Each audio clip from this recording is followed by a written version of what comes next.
Hello students, welcome to NFL IS. So we are back again with the complete the Hindu analysis for 15th of May 2025. So hope you are revising well because exams are very nearer, almost only 10 days left for all of you guys. Multiple revision is the key. Do remember that.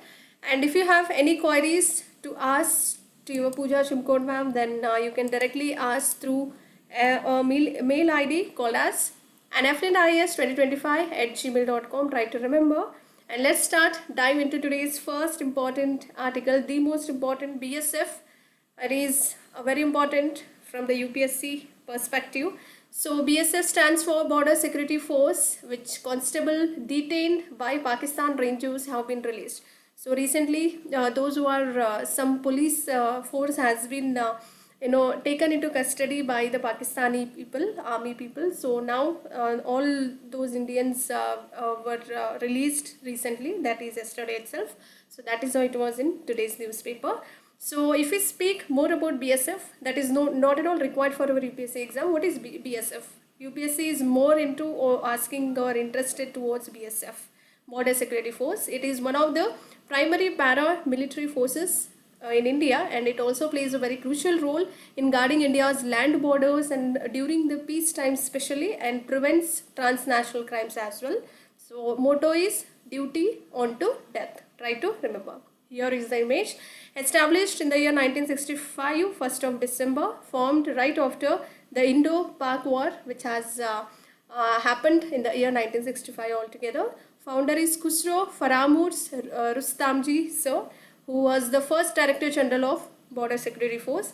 Parent organization is Ministry of Home Affairs, Government of India. Key functions includes it will take care of guarding India's borders, especially with Pakistan and Bangladesh. And second one is preventing infiltration, smuggling and illegal immigration. And third important key function and the duties include promoting a sense of security among border populations.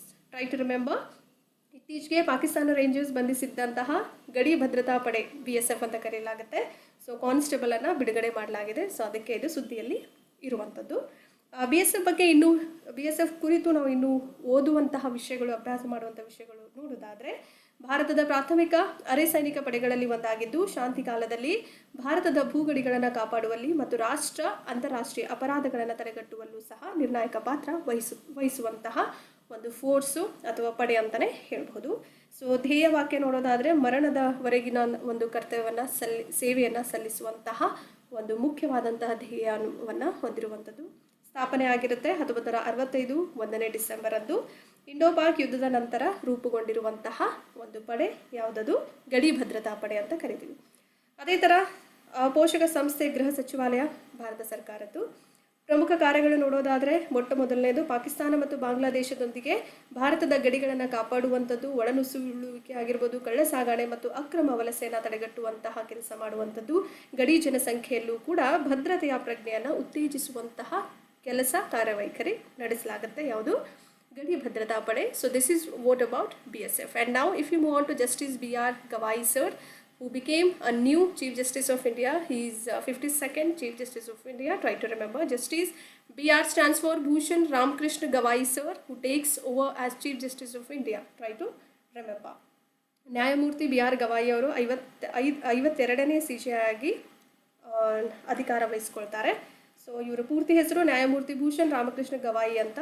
ಭಾರತದ ಮುಖ್ಯ ನ್ಯಾಯಮೂರ್ತಿಯಾಗಿ ಅಧಿಕಾರವನ್ನು ವಹಿಸ್ಕೊಳ್ತಾರೆ.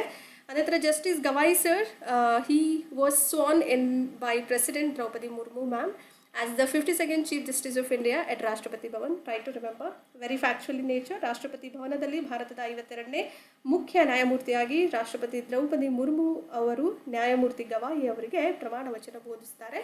So oath will be done by the president. Always to remember. Same thing is repeated over here. He took his oath of office by the President Draupadi Murmu ma'am, and pledging his commitment to have or to uphold the constitution and faithfully discharge all those duties. ಅವರು ರಾಷ್ಟ್ರಪತಿಗಳಿಂದ ಪ್ರಮಾಣ ವಚನ ಸ್ವೀಕರಿಸ್ತಾರೆ. ಸಂವಿಧಾನವನ್ನು ಎತ್ತಿ ಹಿಡಿಯಲು ಮತ್ತು ಕರ್ತವ್ಯಗಳನ್ನು ನಿಷ್ಠೆಯಿಂದ ನಿರ್ವಹಿಸುವಂತಹ ಬದ್ಧತೆಯನ್ನು ಪ್ರತಿಜ್ಞೆ ಮಾಡುವುದರ ಮೂಲಕ ಓತನ್ನು ತಗೊಳ್ಳುವಂತಹ ಕೆಲಸ ಮಾಡಲಾಗುತ್ತೆ. In Section 8, Clause 3 or Subsection 3 of RPA, that is Representation of the People Act 1951. Try to remember. So recently, the delay in the disqualification of convicted Rajasthan BJP MLA Conwar Lal Meena. So that is how it was in the news. ಇತ್ತೀಚೆಗೆ ಶಿಕ್ಷೆಗೊಳಗಾದಂತಹ ರಾಜಸ್ಥಾನದ BJP ಶಾಸಕರಾದಂತಹ Kanwar Lal ಮೀನಾ ಅವರ ಅನರ್ಹತೆಯು ವಿಳಂಬವಾಗಿದೆ. So ಅದಕ್ಕೋಸ್ಕರ section 8 class 3 ಅದು RPA 1951ನಲ್ಲಿ ಬರುವಂತಹ ಒಂದು ಮುಖ್ಯವಾದಂಥ section ಆಗಿರುತ್ತೆ. ತುಂಬ ಇಂಪಾರ್ಟೆಂಟ್ ಮುಖ್ಯವಾದಂಥದ್ದು. Try to remember. Key highlights: as per the Representation of the People Act 1951, Section 8, subclause or clause 3 provides, subsection also you can call this 3 as, and provides for the disqualification of a lawmaker, that is especially MP or MLA, will be disqualified under Section 8, clause 3 of Representation of People Act 1951 following conviction for an offence. If they made any offence, then they do have 2-year sentence or more than 2 years. 2 or more than 2 years of sentence will be given to the respective MPs or MLAs. 1951 Janata ಪ್ರಾತಿನಿಧ್ಯ ಕಾಯ್ದೆಯ ಪ್ರಕಾರ section 8 subsection 3ರ ಅಡಿಯಲ್ಲಿ 2 ವರ್ಷ ಅಥವಾ ಅದಕ್ಕಿಂತ ಹೆಚ್ಚಿನ ಶಿಕ್ಷೆಯೊಂದಿಗೆ ಅಪರಾಧಕ್ಕೆ ಶಿಕ್ಷೆಗೊಳಗಾದ ನಂತರ ಶಾಸಕರನ್ನು, ಸಂಸದರಾಗಿರ್ಬೋದು, ಯಾರೇ ಆಗಿರ್ಬೋದು, ಅನರ್ಹಗೊಳಿಸಲು ಅವಕಾಶವಿದೆ ಅನ್ನುವಂತಹ ಒಂದು ಮುಖ್ಯವಾದಂತಹ ಅಂಶವನ್ನು ಹೇಳಲಾಗಿದೆ. Try to remember. Race to spot butterflies. It is all the way from Sikkim. Sikkim recently celebrated Golden Jubilee of statehood with race to spot butterflies. So earlier Sikkim wasn't a statehood. Earlier, before 1975, Sikkim was used to call it as protectorate state. Okay. So protectorate state. Then later on, right after May 16, 1975, it completely became a statehood as per the Article 2 of 36th Constitutional Amendment Act. Try to remember. Okay. Sikkim got transitioned from protectorate to India's 22nd state. It has become India's 22nd statehood right after the May 16th, 1975. Try to remember. So it is a race which is called as Butterhorn. This is a race to watch all those butterflies you can get to see here. So has been one of the highlights of the celebrations marking the 50th year of Sikkim statehood ruled by the, and this particular Sikkim statehood was ruled earlier by the Chogyal dynasty. Do remember, UPSC is more interested into asking all those questions which are quite earlier dynasties with regards to respective states and all of that. Try to do remember. And this is not a test of speed. So this is not a testing or the testing of all those speeding of all those racing is all about having a leisurely race to spot the ecological importance. Okay, ecologically how much they are important butterflies across the Sikkim is they used to test in this particular way, not rather than their speed and all of that. In this particular race of butterflies called it as Butterthorn. Try to remember, Butterthorn is a Sikkim's very golden jubilee of statehood celebration has been done through the race to watch butterflies which is called as Butterthorn. Okay, ಇತ್ತೀಚೆಗೆ ಸಿಕ್ಕಿಂ ರಾಜ್ಯತ್ವದ ಸುವರ್ಣ ಮಹೋತ್ಸವವನ್ನು ಚಿಟ್ಟೆಗಳನ್ನು ಗುರುತಿಸುವ ಊಟದೊಂದಿಗೆ ಆಚರಣೆ ಮಾಡಲಾಗಿದೆ. ಸಿಕ್ಕಿಂ ಮೇ 16, 1975ರಂದು ಭಾರತದ 22ನೆಯ ರಾಜ್ಯ ಸ್ಥಾನಮಾನಕ್ಕೆ ಬರುತ್ತೆ. So ಅದಕ್ಕಿಂತ ಮುಂಚೆ ಅದನ್ನು ಏನಂತ ಕರಿತಾ ಇದ್ರು ಅಂದರೆ ಪ್ರೊಟೆಕ್ಟೊರೇಟ್ ರಾಜ್ಯ ಅಂತ ಕರೆಯಲಾಗ್ತಿತ್ತು 1975ಗಿಂತ ಮುಂಚೆ. ಓಕೆ, 1975 ಮೇ 16ರಂದು ಅದನ್ನು 22ನೆಯ ರಾಜ್ಯವಾಗಿ ಭಾರತದಲ್ಲಿ ಸ್ಥಾನಮಾನವನ್ನು ಸಿಕ್ಕಿಂಗೆ ಕೊಡಲಾಗುತ್ತೆ. ಟ್ರೈ ಟು ರಿಮೆಂಬರ್, ನೆನಪಲ್ಲಿ ಇಟ್ಕೊಳ್ಬೇಕು, ಮರಿದೇನೆ. ಸೊ ಅದೇ ಥರ ಸಿಕ್ಕಿಂ ರಾಜ್ಯತ್ವದ 50ನೇ ವರ್ಷವನ್ನು ಚೋಗ್ಯಾಲ್ ರಾಜವಂಶದಿಂದ ಪಟ್ಟಿತ್ತು.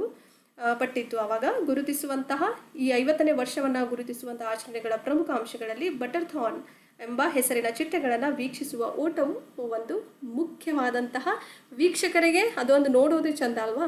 ಬಟರ್ಫ್ಲೈ ಚಿಟ್ಟೆಗಳು ನೋಡೋದೇ ಒಂದು ಖುಷಿ. ನನಗಂತೂ ತುಂಬ ಖುಷಿ ಆಗುತ್ತೆ, ಅಂದರೆ ತುಂಬ ಕಲರ್ಫುಲ್ ಆಗಿರುತ್ತಲ್ಲ. ಸೊ ಹಾಗಾಗಿ ಅದೇ ಥರ ಇದು ವೇಗದ ಪರೀಕ್ಷೆ ಅಲ್ಲ, ವೇಗದ ಪರೀಕ್ಷೆನ ಮಾಡಲ್ಲ ಇಲ್ಲಿ. ಅದ್ರ ಬದಲಾಗಿ ಏನು ಮಾಡ್ತಾರೆ ಅಂದರೆ ಸಿಕ್ಕಿಂನಾದ್ಯಂತ ಪರಿಸರ ವಿಜ್ಞಾನದ ಪ್ರಮುಖ ಚಿಟ್ಟೆಗಳನ್ನು ಗುರುತಿಸುವ ಒಂದು ನಿಧಾನದ ಊಟವಾಗಿ ಕಾಣ್ತೀವಿ ಅಂತ ಹೇಳಾಗ್ತಾ ಇದೆ. Try to remember. Our new UPSC chairman is Sir Ajay Kumar Sir. So recently, who is a former Defence Secretary Ajay Kumar Sir, who has been retired 1985 batch Indian Administrative Service IAS officer of the Kerala cadre, has been appointed as our new UPSC chairman. Try to do remember Ajay Kumar Sir. And term is always, as we well aware about the facts, UPSC chairman is appointed for a term or the tenure of 6 years or until attaining the 65 years of age, whichever is earlier. So try to remember, again very important, ಹೊಸ UPSC union public service commission ಅಂತ ಕರಿತೀವಿ. Try to know the acronym of UPSC. Okay, ಕೇಂದ್ರ ಲೋಕಸೇವಾ ಆಯೋಗ ಅಂತ ಕರೆಯಲಾಗುತ್ತೆ. ಅದರ ಹೊಸ ಅಧ್ಯಕ್ಷರಾಗಿ ಅಜಯ್ ಕುಮಾರ್ ಸರ್ ಅವರನ್ನು ನೇಮಕ ಮಾಡಲಾಗಿದೆ. ಸೊ ಮಾಜಿ ರಕ್ಷಣಾ ಕಾರ್ಯದರ್ಶಿಯಾಗಿ ಕೆಲಸ ಮಾಡಿದ್ದಾರೆ. 1985ರ ಬ್ಯಾಚ್ನ ನಿವೃತ್ತ ಭಾರತೀಯ ಆಡಳಿತ ಸೇವೆ IAS ಅಧಿಕಾರಿಯಾಗಿ ಕೇರಳ ಕ್ಯಾಡರ್ ಅವರನ್ನು UPSC ಅಧ್ಯಕ್ಷರನ್ನಾಗಿ ನೇಮಿಸಲಾಗಿದೆ ಅಂತ ಹೇಳ್ತಿದ್ದಾರೆ. UPSC ಬಗ್ಗೆ ನೋಡೋದಾದರೆ ಅದರ ಅವಧಿ ಬಗ್ಗೆ ತುಂಬ ಮುಖ್ಯವಾದಂತಹ ಅಂಶ. ಅವಧಿ ಬಗ್ಗೆ ನೋಡೋದಾದರೆ UPSC ಅಧ್ಯಕ್ಷರನ್ನು 6 ವರ್ಷಗಳ ಅವಧಿಗೆ ಅಥವಾ 65 ವರ್ಷ ವಯಸ್ಸಾಗುವವರೆಗೆ ಯಾವುದು ಮೊದಲು ಅಥವಾ ಮೊದಲು ಬರುತ್ತೋ ಹಾಗೆ ನೇಮಕ ಮಾಡಲಾಗುತ್ತೆ. Hope you know the beautiful facts about it. And Indian yak, which is called as a ship of the Himalayas, you can see here. So very unique Himalayan ship is called as Indian yak. Ship, right after hearing ship, it is not actually a ship. Okay, it is a Himalayan ship is just like, you can get to see a beautiful image of the animal. And recently Himalayan leave for yak genomic science, so that is how it was in the news. ಇತ್ತೀಚೆಗೆ ಯಾಕ್ genomic ವಿಜ್ಞಾನಕ್ಕಾಗಿ Himalayan ಜಿಗಿತವನ್ನು ಮಾಡಲಾಗಿತ್ತು. So ಹಾಗಾಗಿ ಸುದ್ದಿಯಲ್ಲಿ ಕಂಡು ಬಂದಿದೆ. And specialists from all the way from 4 important institutions of the Indian Council of Agricultural Research, this is important. Scientists or the specialists from 4 institutions, especially from ICAR, which is the Indian Council of Agricultural Research, have assembled all together, came together, assembled for the first time, for first ever chromosome level genome of the Indian yak. So they are testing, doing some, scientists were doing some first ever chromosome level of genome all the way from Indian yak, of the Indian yak. And the Indian yak, scientific name of Indian yak is Bos grunniens, and often which is also called as ship of the Himalayas, to remember, which is an integral part of the economy of high altitude dwellers who depend completely upon it for their meat, milk and transportation purpose. So very important all together. ಭಾರತೀಯ ಯಾಕ್ ಅಂತ ಕರಿತೀವಿ, ಹಿಮಾಲಯದ ಹಡಗು ಅಂತಲೂ ಸಹ ಕರೆಯಲ್ಪಡುತ್ತೆ. So ಪ್ರಮುಖ ಅಂಶಗಳು ನೋಡೋದಾದರೆ ಭಾರತೀಯ ಕೃಷಿ ಸಂಶೋಧನಾ ಮಂಡಳಿ ಅಂತ ಕರಿತೀವಿ ICARನ 4 ಸಂಸ್ಥೆಗಳ ತಜ್ಞರು ಭಾರತೀಯ ಯಾಕ್ನ ಮೊದಲ ಜೀನೋಮನ್ನು ವರ್ಣತಂತು ಮಟ್ಟ ಒಟ್ಟುಗೂಡಿಸಲಾಗಿದೆ ಅಂತ ಹೇಳಲಾಗ್ತಾ ಇದೆ. ಅಸೆಂಬಲ್ಡ್ ಅಂದ್ರೇನು ಒಟ್ಟುಗೂಡಿಸುವಂತಹ ಕೆಲಸವನ್ನು ಮಾಡಲಾಗ್ತಾ ಇದೆ. ಸೊ ಅದೇ ಥರ ಹಿಮಾಲಯದ ಹಡಗು ಅನ್ನುವಂಥ ಸಾಮಾನ್ಯವಾಗಿ ಕರೆಯಲ್ಪಡುವಂತಹ ಭಾರತೀಯ ಯಾಕ್ ಅಂತ ಕರಿತೀವಿ. ಅದರ ವೈಜ್ಞಾನಿಕವಾದಂಥ ಹೆಸರು ನೋಡೋದಾದರೆ ಬೋಸ್ ಗ್ರೂನಿಯನ್ಸ್ ಅಂತ ಕರೆಯಲಾಗುತ್ತೆ. ಎತ್ತರದ ಪ್ರದೇಶಗಳಲ್ಲಿ ವಾಸಿಸುವಂತಹ ಜನರ ಆರ್ಥಿಕತೆಯ ಅವಿಭಾಜ್ಯ ಅಂಗವಾಗಿ ಇದು ಕೆಲಸ ಮಾಡುತ್ತೆ. ಅವರು ಯಾಕ್ ಮೇಲೆ ಯಾವ ಥರ ಅವಲಂಬಿತರಾಗಿದ್ದಾರೆ ಅಂದರೆ ಮಾಂಸ, ಆಮೇಲೆ ಹಾಲು ಮತ್ತು ಸಾರಿಗೆಗಾಗಿ ಇದರ ಮೇಲೆ ಅವಲಂಬಿಸಿದ್ದಾರೆ ಅಂತಲೇ ಹೇಳಬಹುದು. And India developed genome edited rice varieties, as we well discussed even in the previous analysis as well. So again very important. ಭಾರತ ಅಭಿವೃದ್ಧಿಪಡಿಸಿದಂತಹ ಜೀನೋಮ್ ಸಂಪಾದಿತ ಅಕ್ಕಿಯ ಪ್ರಭೇದಗಳನ್ನು ನೀವು ಕಾಣಬಹುದು. So try to see the images as I already mentioned in my classes. Okay, so why it was in the news? India became the first most important country to develop rice varieties using genome editing technology, and the techniques are called as STN1 and 2, which were announced by our Union Agriculture Minister Shri Shivraj Singh Chauhan sir. Try to remember. ಇತ್ತೀಚೆಗೆ ಕೇಂದ್ರ ಕೃಷಿ ಸಚಿವ ಶಿವರಾಜ್ ಸಿಂಗ್ ಚೌಹಾಣ್ ಘೋಷಿಸಿದ genome editing ತಂತ್ರಜ್ಞಾನ, ಆ ತಂತ್ರಗಳು ಯಾವುದ್ಯಾವುದು ಒಳಗೊಂಡಿದೆ ಅಂದರೆ STN1 ಮತ್ತು 2, ಅದನ್ನು ಬಳಸಿಕೊಂಡು ಭತ್ತದ ಪ್ರಭೇದಗಳನ್ನು ಅಭಿವೃದ್ಧಿಪಡಿಸಿದಂತಹ ಮೊಟ್ಟ ಮೊದಲ ದೇಶ ನಮ್ಮ ಭಾರತ ಅಂತ ಹೆಮ್ಮೆಯಿಂದ ಹೇಳ್ಕೊಬೋದಲ್ವಾ. Key highlights includes new seeds may be available within 6 months. New seeds are available within a period of 6 months, and with a large scale production in the next 3 crop seasons. Very important. ಹೊಸ ಬೀಜಗಳು 6 ತಿಂಗಳೊಳಗೆ ಲಭ್ಯವಾಗಬಹುದು ಅಂತ ಹೇಳಲಾಗ್ತಾ ಇದೆ. ಮುಂದಿನ 3 ಬೆಳೆ ಋತುಗಳಲ್ಲಿ ದೊಡ್ಡ ಪ್ರಮಾಣದ ಉತ್ಪಾದನೆಯಾಗಬಹುದು ಅನ್ನುವಂತಹ ಒಂದು ನಿರೀಕ್ಷೆ ಕೂಡ ಮಾಡಲಾಗಿದೆ. And new rice varieties developed are very important. You need to remember the names. One is called as DRR Dhan 100, which is also called as Kamala, and the second one is called as Pusa DST Rice 1, again the second most important rice variety. So DRR Dhan 100 was developed from Samba Masuri, which is a popular high yield green rice. Again Pusa DST Rice 1 developed from Marutiru 1010 MTU. In short we do call that as MTU 1010. Both are one and the same. Try to remember. Okay, ಹೊಸ ಭತ್ತದ ತಳಿಗಳನ್ನು ಅಭಿವೃದ್ಧಿಪಡಿಸಲಾಗಿದೆ. ಮೊಟ್ಟ ಮೊದಲನೇದಾಗಿ ನೋಡೋದಾದರೆ DRR Dhan 100 ಕಮಲ ಅಂತಲೂ ಕರೀತಾರೆ. ಸಾಂಬಾ ಮಸೂರಿಯಿಂದ ಜನಪ್ರಿಯ ಹೆಚ್ಚು ಇಳುವರಿ ನೀಡುವಂಥ ಹಸಿರು ಅಕ್ಕಿಯಿಂದ ಅಭಿವೃದ್ಧಿಪಡಿಸಲಾಗಿದೆ. ಯಾವುದನ್ನು? DRR ಧನ್ 100ನ ಅಥವಾ 100 ಅಂತಲೂ ಕರಿಬಹುದು. ಅದೇ ಥರ ಪುಸಾ DST ರೈಸ್ 1 ಅಂತ ಕರೆಯಲಾಗುತ್ತೆ. ಇದನ್ನು ಮರ್ತೈರು 1010 ಅಥವಾ 1010 MTU 1010 ಇಂದ ಅಭಿವೃದ್ಧಿಪಡಿಸಲಾಗುತ್ತೆ. ಯಾವುದನ್ನು? Pusa DST rice 1. Try to remember, again very important. PLFS, it stands for, or it is an acronym for Periodic Labor Force Survey. Recently, Union government has decided to revamp PLFS, started in the year 2017. Aim is to include employment and as well as unemployment data all over from rural areas also. And ministry, it works under the ministry called as Ministry of Statistics and Program Implementation. And the revamped, see, always do remember UPSC has asked about current weekly status and current daily status. So now we are discussing about current weekly status. What does this particular term defines? The revamped PLFS will estimate key employment and unemployment indicators, which includes or such as indicators are labor force participation rate, worker population ratio, unemployment rate on a monthly basis.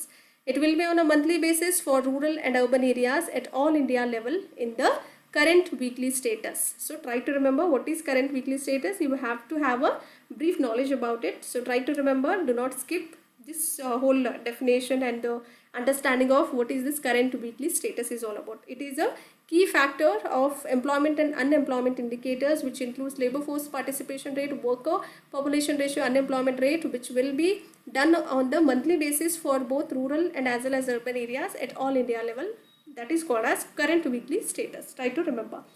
Okay, ಇತ್ತೀಚೆಗೆ ಕೇಂದ್ರ ಸರ್ಕಾರವು ಆವರ್ತಕ ಕಾರ್ಮಿಕ ಬಲ ಸಮೀಕ್ಷೆ ಅಂತ ಕರಿತೀವಿ PLFSನ, ಅದನ್ನು ಪರಿಷ್ಕರಣೆ ಮಾಡಲಾಗಿದೆ ಅಥವಾ ಪರಿಷ್ಕರಿಸಲಿಕ್ಕೆ ನಿರ್ಧಾರವನ್ನು ತೆಗೆದುಕೊಂಡಿದೆ. ಆ್ಯಂಡ್ ಇದರ ಆರಂಭ 2017 ಗುರಿ ನೋಡೋದಾದರೆ ಗ್ರಾಮೀಣ ಪ್ರದೇಶಗಳ ಉದ್ಯೋಗ ಮತ್ತು ನಿರುದ್ಯೋಗ ದತ್ತಾಂಶವನ್ನು ಸೇರಿಸುವಂಥದ್ದು. ಸಚಿವಾಲಯ ಅಂಕಿಅಂಶ ಮತ್ತು ಕಾರ್ಯಕ್ರಮ ಅನುಷ್ಠಾನ ಸಚಿವಾಲಯ ಅಂತ ಕರಿತೀವಿ. ಪರಿಷ್ಕೃತ PLFS ಇಲ್ಲಿ ಪ್ರಸ್ತುತ ಸಾಪ್ತಾಹಿಕ ಸ್ಥಿತಿ, ಇದನ್ನು UPSCಯಲ್ಲಿ ಈಗಾಗಲೇ ಕೇಳಿದ್ದಾರೆ. ಸೊ ಅದರ ಮೇಲೆ ಮತ್ತೆ ನಿಮಗೆ ಪ್ರಶ್ನೆ ಕೇಳುವಂಥ ಸಾಧ್ಯತೆಗಳಿದೆ. ಸೊ ಹಾಗಂದ್ರೆ ಏನು ಅಂತ ನೋಡೋದಾದರೆ, ಈ ಸ್ಥಿತಿಯಲ್ಲಿ ಅಖಿಲ ಭಾರತ ಮಟ್ಟದಲ್ಲಿ ಗ್ರಾಮೀಣ ಮತ್ತು ನಗರ ಪ್ರದೇಶಗಳಿಗೆ ಮಾಸಿಕ ಆಧಾರದ ಮೇಲೆ ಕಾರ್ಮಿಕ ಬಲ ಭಾಗವಹಿಸುವಿಕೆಯ ದರ ಆಗಿರ್ಬೋದು, ಕಾರ್ಮಿಕರ ಜನಸಂಖ್ಯಾನುಪಾತ ಆಗಿರ್ಬೋದು, ನಿರುದ್ಯೋಗ ದರದಂತಹ ಪ್ರಮುಖ ಉದ್ಯೋಗ ಮತ್ತು ನಿರುದ್ಯೋಗ ಸೂಚಕಗಳನ್ನು ಅಂದಾಜು ಮಾಡುವಂತಹ ಒಂದು ಮುಖ್ಯವಾದಂತಹ ಪ್ರಸ್ತುತ ಸಾಪ್ತಾಹಿಕ ಸ್ಥಿತಿ ಅಂತ ಕರಿತೀವಿ. ಅದನ್ನು ಮುಖ್ಯವಾದಂಥ ಒಂದು ಟರ್ಮ್ ಅಂತಲೇ ಹೇಳಬಹುದು ನೀವು. Colombia joins China's BRI, that is Belt and Road Initiative. Colombia recently agreed to join China's Belt and Road Initiative. Okay, so Colombia ಚೀನಾದ BRIಗೆ ಸೇರ್ಪಡೆಯಾಗಿದೆ ಅಂತ ಹೇಳ್ಬೋದು. ಸೇರ್ಪಡೆ ಆಗಲಿಕ್ಕೆ ಒಪ್ಪಿಗೆ ನೀಡಿದೆ ಅಂತಲೂ ಹೇಳ್ಬೋದು. And Colombia officially agreed to join China's Belt and Road Initiative, same thing. Okay, Colombia ಅಧಿಕೃತವಾಗಿ ಚೀನಾದ ಬೆಲ್ಟ್ ಮತ್ತು ರೋಡ್ ಇನಿಷಿಯೇಟಿವ್ಗೆ ಸೇರಲಿಕ್ಕೆ ಒಪ್ಪಿಕೊಂಡಿದೆ ಅಂತ ಹೇಳಲಾಗ್ತಾ ಇದೆ. China is now the biggest trading partner for Brazil, Peru, Chile and others. About 2/3 of the Latin American countries have also joined Belt and Road Initiative. ಈಗ China Brazil, Peru ಮತ್ತು Chile ಮತ್ತು ಇತರೆ ದೇಶಗಳಿಗೆ ಅತಿ ದೊಡ್ಡ ವ್ಯಾಪಾರ ಪಾಲುದಾರನಾಗಿದ್ದು ಲ್ಯಾಟಿನ್ ಅಮೆರಿಕಾದ ಸುಮಾರು 2/3 ಭಾಗ, ಓಕೆ, ಸೊ ರಷ್ಟು ಅಂದರೆ 2/3 ಅಂತ ಕರಿಬೋದು ನೀವು. 2/3 ಭಾಗ ಅಂತ ಕರೀತಾರೆ ಕನ್ನಡದಲ್ಲಿ. ಸೊ ರಷ್ಟು ದೇಶಗಳು BRIಗೆ ಸೇರಿಕೊಂಡಿವೆ. Okay, Latin America is a key region in the US and China is targeting now the Latin America. So Latin ಅಮೆರಿಕಾವು ಅಮೆರಿಕಾದಲ್ಲಿರುವಂತಹ ಪ್ರಮುಖ ಪ್ರದೇಶ. ಅದೇ ಥರ ಚೀನಾ ಈಗ ಅದನ್ನು ಗುರಿಯಾಗಿಸಲ್ಪಟ್ಟಿದೆ ಅಂತ ಹೇಳಲಾಗ್ತಾ ಇದೆ, ಗುರಿಯಾಗಿಸಿಕೊಂಡಿದೆ ಅಂತಲೂ ಹೇಳ್ಬೋದು ನೀವು. BRI, it is a major part of China's global strategy to increase its economic and political influence. As we know well aware about Belt and Road Initiative, it is a major part of China's global strategy. Try to remember. ತನ್ನ ಆರ್ಥಿಕ ಮತ್ತು ರಾಜಕೀಯ ಪ್ರಭಾವವನ್ನು ಹೆಚ್ಚಿಸಲಿಕ್ಕೆ ಚೀನಾದ ಜಾಗತಿಕ ಕಾರ್ಯತಂತ್ರದ ಪ್ರಮುಖ ಬಂದರು ಆಗಿ BRI ಆಗಿರುವಂಥದ್ದು. China recently opened Latin America's first Beijing-funded port in Chanque, which is located in Peru, showcasing its growing presence. So recently, China has opened Latin America's first Beijing-funded port, which is located in Chanque in Peru. Try to remember, again important. China ಇತ್ತೀಚೆಗೆ Latin ಅಮೆರಿಕಾದ 1ನೇ Beijing ಅನುದಾನಿತ ಬಂದರನ್ನು ಚಾನ್ಕೆ ಪೆರುವಿನಲ್ಲಿರುವಂಥದ್ದು ಅಲ್ಲಿ ತೆರೆಯಲಾಗಿದೆ. ತನ್ನ ಬೆಳೆಯುತ್ತಿರುವ ಉಪಸ್ಥಿತಿಯನ್ನು ಪ್ರದರ್ಶನ ಮಾಡಲಿಕ್ಕೆ ತೆರೆಯಲಾಗಿದೆ ಅಂತ ಹೇಳಲಾಗ್ತಾ ಇದೆ. So this is what is of today's the Hindu analysis part and beautiful session rather. Hope you all of you understood well and enjoyed in a well manner. So similar analysis part will be carry forwarded in the rest of the days in the upcoming days as well. I'll be resuming your Pooja Shimkod ma'am. I'm signing off right now, and if you like the content, do like, share and subscribe, and share it among your friends as well. Do not forget to share it among your friends so that we can reach out to each and every corner of India and in fact our Karnataka as well. So I'm so happy for all the love and support I'm getting from our nation, all the way from other states as well. I'm so happy, and I am a happy soul as always. So thank you, and do like, share and subscribe, and share it among your friends as well. Keep loving us, keep sharing us. Thank you, and have a good time.